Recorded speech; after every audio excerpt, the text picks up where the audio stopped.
Hello everyone! Welcome back to this game. My name is Draygone the Willem Fuzzbottom Jr. and these are some of my patrons. Snow Kieran, Hidaru, Theo Vellum, and a special thanks to my special sponsor, Lit Dragon. When we last left off, or rather, when I last left off, I beat level 5 of the Dark World. And then I found out that I forgot to hit the record button. So, whoops. That's kind of disappointing. Guess then that means I'm gonna have to do level 5 again. Oh well, I'll just have to do it better than last time. That'll make up for having to do it again. Anyway, when we really left off, I beat level 6 of the Dark World. And in the process of beating level 6, I acquired the Cane of Samaria, which is a handy little tool. It creates blocks. Blocks that can toss on enemies, and it damages them and kills them. That is awesome. I'm not entirely sure we'll be getting much use out of that block in this dungeon, but we will get some use out of it, because you remember how some episodes back, like shortly after beating level 1 of the Dark World, I said that there is an item in this game that you would want to skip to so that you can use it in an earlier dungeon? And that would be the Cane of Samaria. It is going to be helpful in taking a little shortcut in this upcoming dungeon, and I really want to take this shortcut because finishing this dungeon the normal way is kinda sucky. Now, we're trying to get to this dungeon from the light world, because the only way to reach this dungeon is through this portal right here. Because in the Dark World, the entrance to this dungeon is completely blocked off. I'm gonna kill you because I want a little bit of health. You didn't give me health. Well, screw you. I'm going inside before I get bombed on. So, here is level 5. We got ourselves an ice dungeon, complete with ice monsters. Fire magic is going to be really helpful in this place. And these guys are really annoying too. You gotta be careful about how you approach them because they zigzag all over the place, and if you try going after them from one way, they'll come after you from that one way. So get some distance between you and them, and then shoot them with the fire rod. And then we come to this room, which is probably going to be the only room that I'll be using Mr. B in. Because most of the enemies here are a little too strong for Mr. B. How sad. Also, since we got an ice dungeon, of course we got ice physics. Doesn't help, rather, that Link is... Did I just leave Mr. B behind?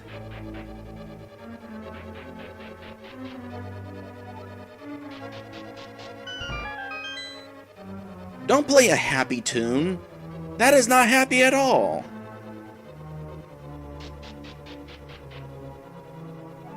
Well, anyway, what I was about to say is that it does not help that Link has furry feet. Fur does not have the greatest traction on ice. Or so I would assume. My feet have some fur, but not completely. That said, having fur is definitely going to be coming in handy in a place like this because, well, I imagine it's pretty cold. Anyway, Bombos is definitely going to be helpful here, especially when you got so many enemies like so. Ooh, give me that magic and a little bit of money. So what do we got here? We got ourselves the compass. Well, that's kind of interesting. Normally, you find the map of the dungeon first. Oh well, let's see where the boss is. Oh gosh, this is a tall place. Like, wow, 7 floors, really? No, actually 8 floors, including the first floor. And the boss is all the way at the bottom, because of course it is. I find it interesting that this dungeon is going 7 floors deep, but it's not a lava place. Normally when you go deep into the ground, you're dealing with, well, lava. Makes me wonder if the core of the Dark World is frozen. more of these guys. In which case, more bombos. Fire magic, definitely useful in this place. Alright, now that I got rid of those guys, I wanted some health, please. Thank you. Alright, under one of these skulls is going to be a button. Go ahead and press that. And we move onward. Into a dead end.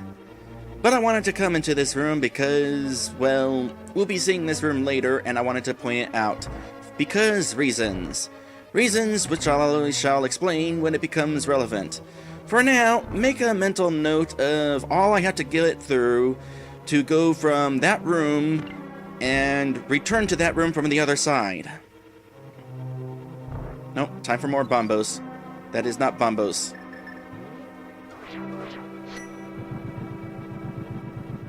Really don't want to split those guys into two. So, I'm just killing them all in one hit. Oh, and found a bomb. Speaking of bombs, I hope you brought plenty of them because, well, they're super useful in this place. First off, we need to blow our way into here so that we can blow away the floor there. Drop down, and we're going to be needing even more bombs. Not for this floor here, because this floor cannot be broken, but because we got ourselves a new enemy. That enemy is Stalfos. Now, under normal circumstances, you cannot kill this guy. I mean, with the help of your beam, you can kill him. Eventually.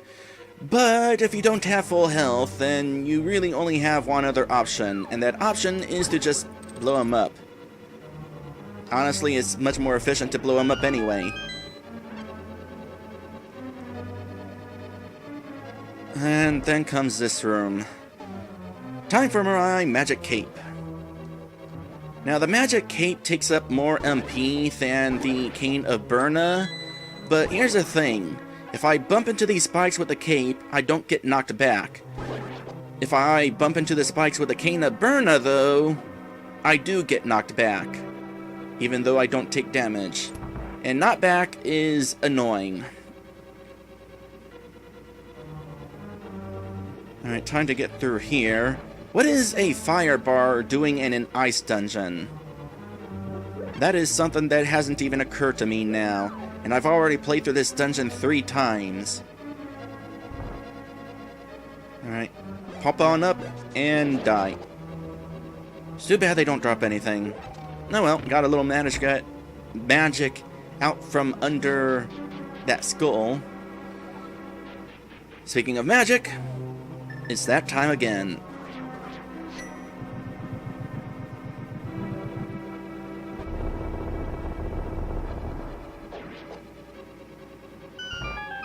Oh, there we go. There. Back to full magic. The fact that I'm at full magic means that I don't really have any reason to use these magic potions, but that's okay. I'm not really in a rush to be using any money right now anyway. Alright, so from here we want to head to the north, into a room that we're just going to be trapped in. There's only one way out of this room.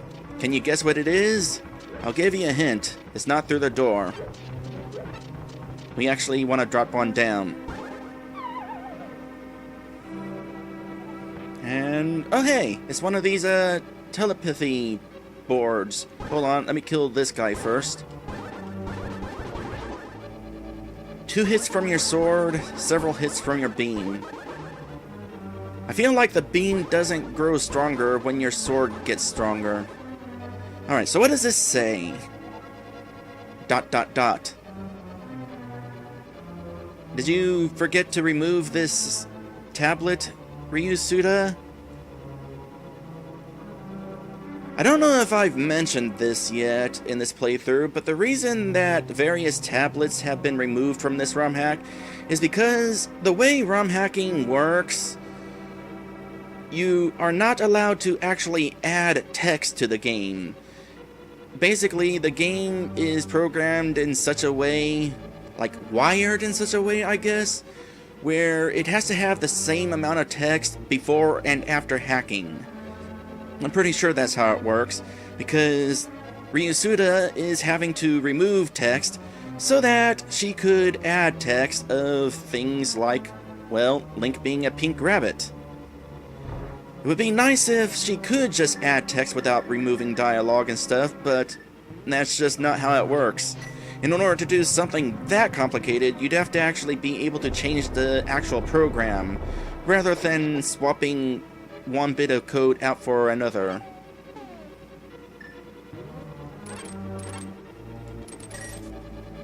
It is interesting, by the way, that items do not fall down the hole when they appear like that. Alright, this room is not a problem. Up we go! Also, I need to make sure that I don't repeatedly start saying things by saying alright. My second attempt at recording this was kind of bad, because I kept saying alright this, and alright that, and it was really, really distracting. Well, okay, so I just got a key, and I do not want to go through that door just yet. Rather, I want to go ahead and head down here, and then head back up to respawn the skull that I broke. And speaking of breaking things, this wall, there's nothing actually through it. It's just cracked. So let's just move on. Oh, and up here, time for more bombs, because we got ourselves more Stalfos. So I'll go ahead and blow him up, and go ahead and play some more Whack-A-Mole. There's gonna be one of those naked machines here. It's a good thing Link has fur. I already said that earlier in this episode. Having fur is convenient for cold places. I would know. It is nice having a fur coat. Is that close enough? Yes, okay. It is nice having a fur coat. Not so much in summer, but definitely in winter. Because winter gets cold, yo. Oh, hey, we finally found the map. Awesome! So let's take a look at this place, shall we? So, looks like we've already explored around half of this dungeon. That's cool. And then I had to edit something out. Because that is something you do when you make Let's Plays. You edit things out. Anyway, in order to move on forward, I need to pull this thing's tongue. And now we can go ahead and move on. It is interesting that there's a tongue mechanic in a place that is frozen. Usually when it comes to tongues and ice, the two don't normally go well together. Oh, here we are back in this room. I pointed out this room earlier, and there's a reason for that. It's because... well, it's not because of the big key. It's because of a key. In fact, I have 2 keys right now, and I could totally just move along this way and make my way all the way back around to where I need to go. But that would mean going through respawning enemies on icy floors, and interruptions continue to be a thing. Gosh dang it, let me actually finish this episode properly. What was I saying? I don't know. Whatever I was saying, my point was that I'm gonna go ahead and backtrack this way.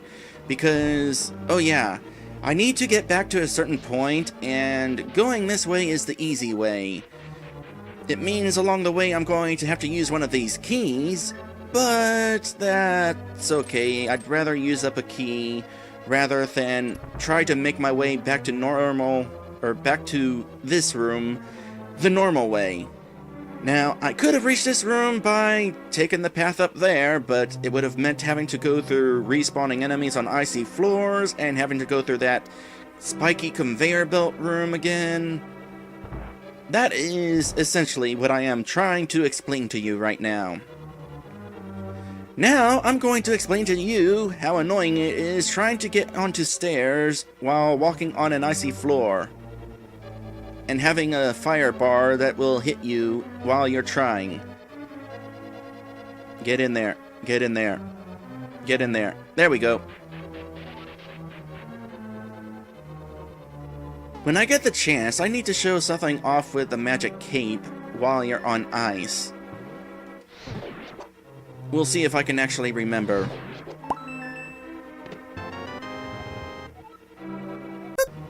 And I'm gonna show off what happens when you try gliding on ice with the magic cape.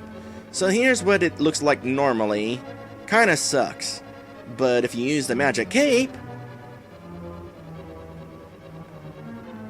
you don't have to deal with momentum.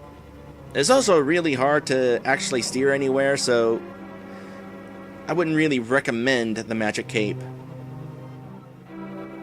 This game just gave us some bombs. It must mean that we're supposed to bomb something. So let's go ahead and bomb this floor.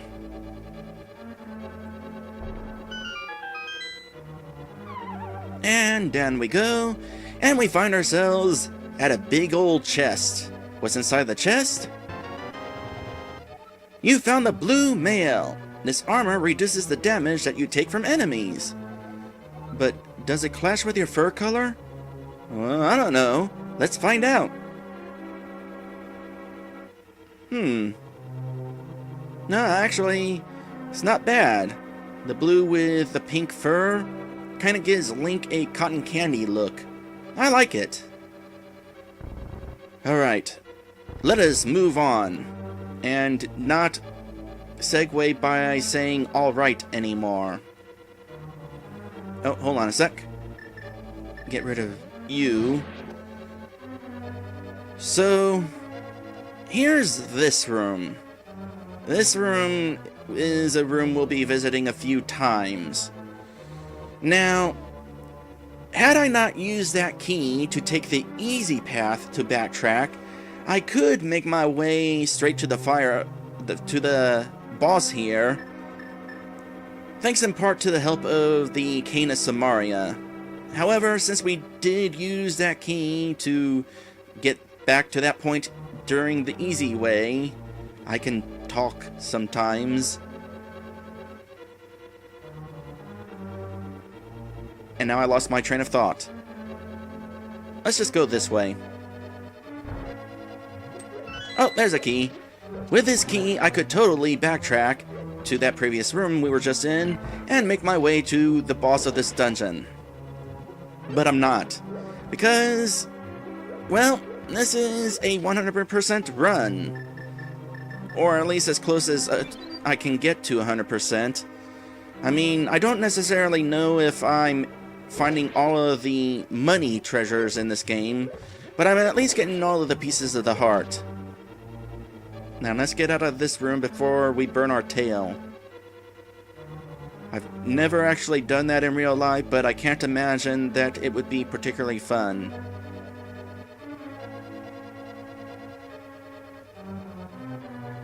I mean, I have singed my fur before, but not on my tail. I have never caught my tail on fire, which is something that I am proud of, especially given all the times that I played with fireworks.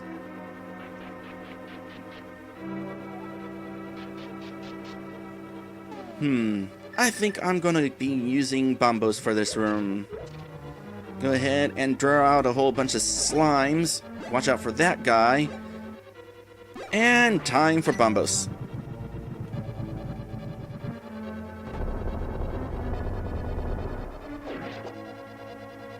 That could have been bad. Those guys still get just a little bit of movement before they're actually dead. How convenient that he caught on fire and froze mid-air. How ironic. Well, we just used a key to get into this room, but that's okay. We got 2 keys on the way here. So this room right here, directly to the north, is that tablet that says ... I'm gonna tell you right now, this room is super painful to try to get through, so I'm kinda glad that I don't actually have to get through it.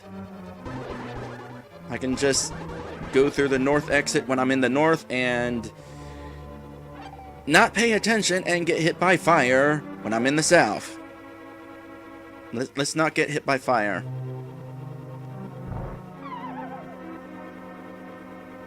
Alright, now we are back in here. I can't help it. I keep saying alright to segue because I don't know how to introduce the next segment other than saying alright. Unless I can say like, hey, guess what guys? We are now in a room with 3 of those jellyfish. Let's burn them.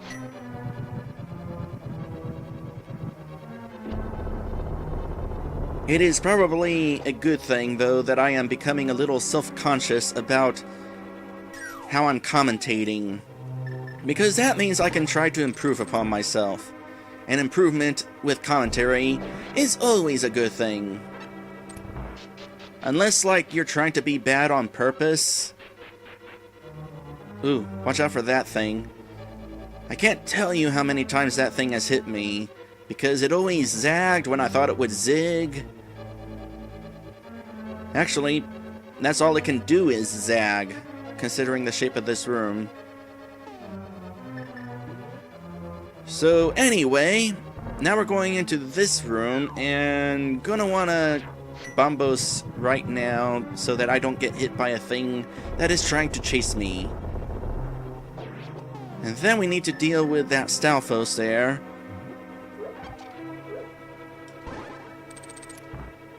He is immune to magic. And with that guy taken care of, I can go ahead and point out this button. It's a weighted button. But we don't have anything to push onto it. Or do we? In actuality, we do. I can just do this and proceed onward to the boss. However, I'm not going to be doing that because there's a little bit more I want to do first. First, I'm going to come into this room, flip this. Now hold on a sec, what? Whoa, whoa, whoa, whoa, whoa. Okay. So, those things can pass through crystal balls.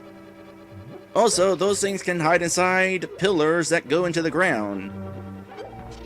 One would think that they would actually go into the ground with a pillar. But I guess they're just that magical.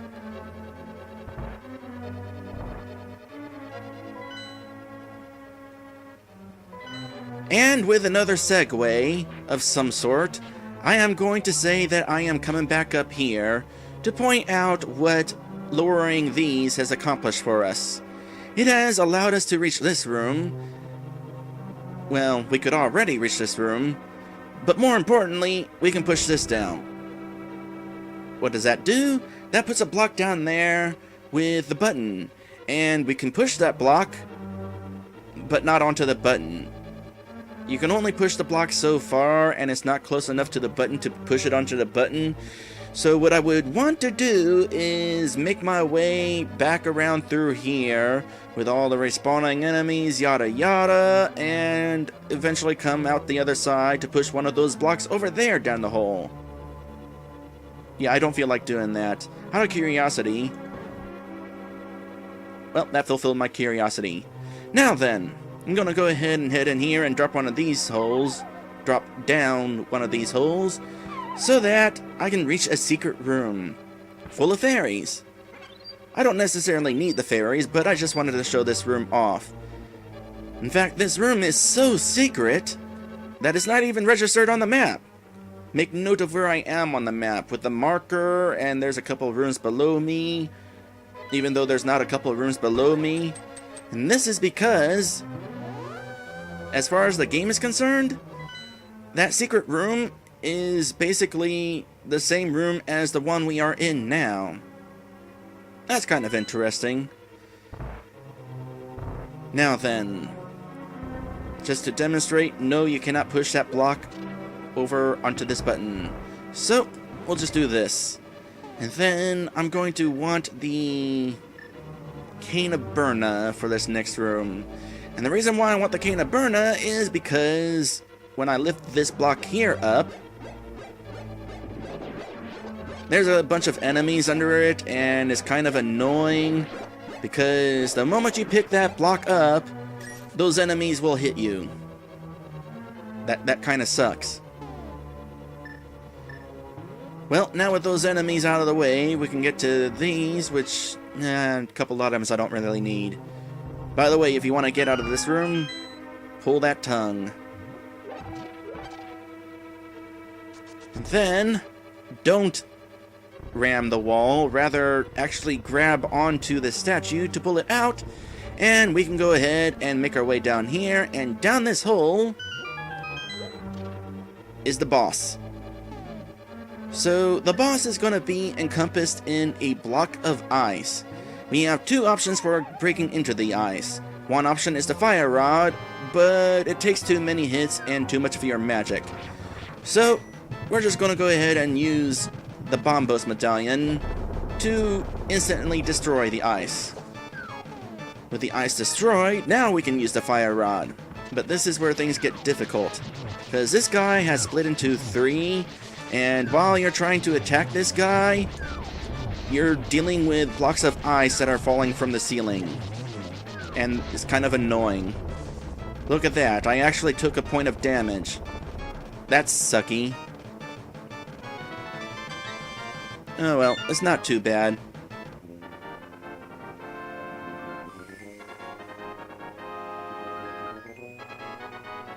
Just to make sure I am recording, right? Yes, I am recording.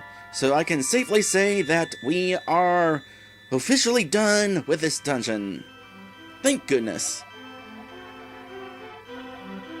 Link, this is a repeat message. And now it's not. They say the Helia people controlled mysterious powers, as did the 7 wise men. The fact that it's calling them the 7 wise men leads me to believe that this game is not connected to Ocarina of Time. Not story-wise, anyway. I mean, Ocarina of Time, it has sages. Not wise men, sages. And those sages, some of them are female. And clearly not men. So, yeah. Interestingly, the Game Boy Advance port of this game, well, the actual Link to the Past, decided to try to retcon the wise men situation by calling them sages instead. But it doesn't change the fact that something, I don't know. I was going somewhere with that and I lost track of what it was. So let's just continue on with this dialogue here. The blood of the Helia has become thin over time. We who carried the blood of the 7 wise men do not possess strong power anymore either. Our powers will increase if we mix the courage of the knights with the wisdom of the wise men. Only a short time remains until the gate at the castle linking the worlds opens completely. If you defeat Ganon, this world will vanish and the Triforce will wait for a new holder. Wait, this world will vanish? Well, that's not good. What about the people who are living here? Maybe they'll get sent back to the light world. I mean, the final boss is in the dark world and Link winds up in the light world. So, yeah, well, maybe everybody will be okay. I believe in you. Good luck. Do you understand? Yes, I understand the reference. It's a Star Fox reference. May the way of the hero lead to the Triforce. I think that's also repeated dialogue.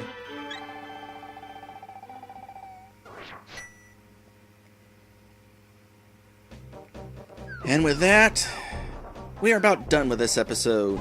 Not quite done because, well, first things first, I gotta get my bee back. Wow, I didn't use a potion? Huh. My previous attempts at recording this episode, I used a potion, and now I didn't. Actually, I think I'm like getting luckier and luckier each time, because the failed recording, the recording that didn't actually record because I was an idiot and didn't hit the record button, I used both of my potions. And so then I tried another recording, the one where I kept saying anyway, or was it alright? Whatever. I only used one potion on that attempt. And now we come to this attempt, which I am definitely going to be keeping, and I haven't used any potions. It's a good thing I'm not at risk of maxing out my money right now. Speaking of attempts, I'd say overall this was not a bad attempt. I think I still maybe favor parts of my failed attempt, but this is definitely a better attempt at recording this episode than the alright attempt. Yeah, I'd say parts of this episode were better than the first attempt. Other parts, not so much. Like the distractions along the way. Now then, I got my B, so... well, I would be heading over to the potion shop right now, but we just established I don't need to. Instead, we need to establish what we're going to be doing in the next episode. So, first allow me to say that down at the bottom of the screen is all of my patrons. So, now that we have beaten both level 5 and level 6, that means that in the Dark World, the bomb shop has that bomb that I've been waiting for. The thing of it is, I don't think I'll be going after it just yet. I mean, I know that we've been going through dungeon after dungeon for a while now without any real exploration, and the exploration is what I give this game praise for. But one thing that I really enjoy about this game, especially starting with this playthrough, is using these items to find the best way possible to get through these dungeons. Like, I am actually going through these dungeons to practice them off camera so that I can have some real fun using these items on camera. And I kind of want to continue having fun with these items on camera. But if I go on that little quest with the super bomb, that super bomb that is now available to buy will unlock the most powerful weapon in the game. A weapon so powerful that I'm concerned it might make these items irrelevant. So I think I'm going to hold off on getting that powerful weapon for the time being, and go to level 7 with these items in mind. I'll definitely get that super weapon before going into the final dungeon, but for now, next time, we're gonna go ahead and use the items I have now to rescue Princess Zelda. I'll see ya then. Alright, well, anyway. Alright, I'm definitely gonna want to consider using a magic potion soon. Alright, good. Gave me just enough magic to deal with these guys. Alright, so what does this say? Alright, that takes care of those guys. Alright. This room is not a concern. Alright, take care of these guys. Alright, come to this room, and we're gonna want more bombs because we got more Stalfos. Alright, go ahead and make another treasure chest appear. Alright, open the chest, and we finally find the map. Alright, got the big key. Alright, let's go through this room properly. Alright, so that treasure chest there gave us some bombs. Alright, so... oop, hold on a sec. Alright. Another key. Cool. Alright. We got an extra key along the way here, so no problem using it now. Alright, now we've made our way back here. Alright, now that we're coming through here with 2 keys... Alright, come down here and... Alright. Boy. Alright, so under that skull is a button. Alright. Got plenty of magic and health. Alright, so I'm going to make my way up here. Alright, just real quick, I'm going to go ahead and hop down one of these holes. Alright. And now, Cane of Burna. Alright, more magic, but I don't really need the magic now. Alright, that's out of the way. Alright. And with that, we are done with this dungeon. Alright. Well, that takes care of that dungeon.